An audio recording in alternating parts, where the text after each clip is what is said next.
Welcome to the service clinic at Low Country Harley-Davidson. I'm Doc Harley. Today I want to talk to you about M8 intake manifolds.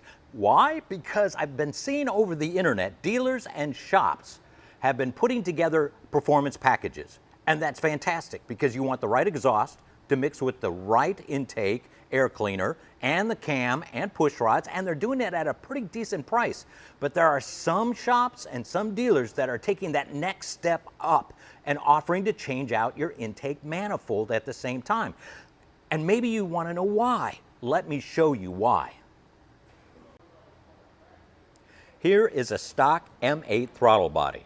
You got the butterfly, that's pretty thin, the other side, and of course you've got all the gears and electronics for opening and shut the throttle body. This is 55 millimeter.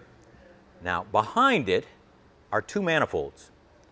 This one here is the stock manifold, made out of plastic, designed probably on a CAD machine, and very efficient and does the job. Right next to it, offered in the Screaming Eagle Performance catalog, is the aluminum throttle body.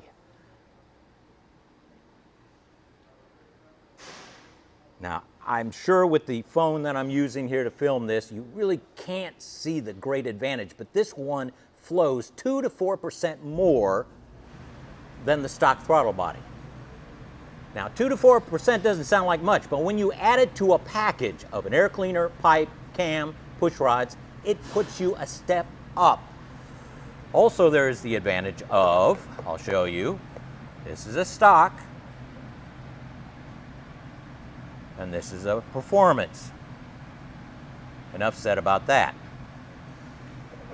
If you are thinking of upgrading your motorcycle, put in your plans the possibility of doing the aluminum intake manifold. It's a step up in your program. It goes with you unless you go to the stage 4 and add the 64 millimeter, but this 55 millimeter throttle body will bolt up to either one of these. Which one would you choose? I'm Doc Harley. We'll see you next week.